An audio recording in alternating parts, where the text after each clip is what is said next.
Automatic gear গাড়িতে কোন কোন গিয়ারে ব্রেকে পা দিয়ে গিয়ার শিফট করতে হয় সেটা হচ্ছে আপনি যখন পি থেকে আর গিয়ার শিফট করবেন, যখন আপনি রিভার্স গিয়ারে গিয়ার শিফট করবেন ওই সময় প্রথমে ব্রেকে পা দিবেন, এরপরে রিভার্স গিয়ারে গিয়ার শিফট করবেন।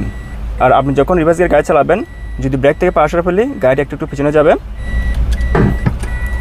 আমি যখন ব্রেক থেকে পা সরে ফেলি গাড়ি একটু পিছিয়ে যাচ্ছে, এখানে ব্রেক করলাম। এরপর আবার যখন আমি গাড়ির সামনের দিকে চালাবো প্রথমে গাড়িটি নিউট্রাল করতে হবে। এখনও কিন্তু ব্রেকে পা দেওয়া আছে, নিউট্রাল ডি অটো ড্রাইভে। আমি যখন ব্রেক থেকে পা সরে ফেলবো গাড়িটা আস্তে আস্তে সামনে যাবে। আমি এখানে আবার ব্রেক করলাম এভাবে। আবার যখন আমি গিয়ার পিতে শিফট করবো, গাড়ি পার্কিংয়ে দিব, ওই সময় প্রথমে এই মুহূর্তে যেহেতু ব্রেকে পা রয়েছে সেক্ষেত্রে প্রথমে গাড়িটি নিউট্রাল করতে হবে, এরপর পার্কিং ব্রেক, এরপর আর টি এভাবে।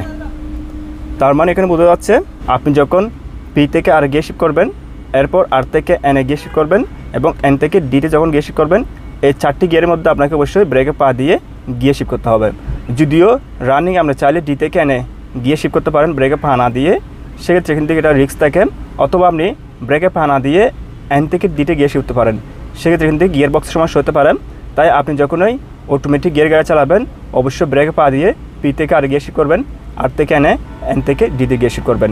এরপর ডির পাশে অনেকগুলো অপশন থাকে। এই গাড়িতে ডির পাশে এস রয়েছে, এস মানে স্পোর্ট মোডস, এটা অপশনাল। এর নিচে রয়েছে বি মানে হচ্ছে ইঞ্জিন ব্রেকিং বা লো গিয়ার, এটা হচ্ছে ফার্স্ট গিয়ার। আপনি যখন ডিতে রেখে গাড়ি চালাবেন, আপনার গাড়ির যদি ইনস্ট্যান্ট ইঞ্জিনের পিকআপ প্রয়োজন হয়, হঠাৎ যদি কোনো গাড়ি ওভারটেক করার জন্য যে কোনো কারণে যখন আপনার গাড়ির স্পিড প্রয়োজন হবে, সেক্ষেত্রে আপনি রানিংয়ে ব্রেকে পা না দিয়ে ডি থেকে এসে গিয়ার শিফট করতে পারবেন। আর আপনি যখন এস থেকে বিতে গিয়ার শিফট করবেন অবশ্যই গাড়িটির স্পিড কমাবেন, গাড়ি ব্রেক করবেন, এরপরে এস থেকে বিতে গিয়ার শিফট করবেন। কারণ যেহেতু এটা ফার্স্ট গিয়ারের মতো, সেক্ষেত্রে যদি আপনার গাড়ির স্পিড 20 থেকে বেশি থাকে তাহলে অবশ্যই গাড়ি ব্রেক করে স্পিড কমাবেন, এরপরে বিতে শিফট করবেন।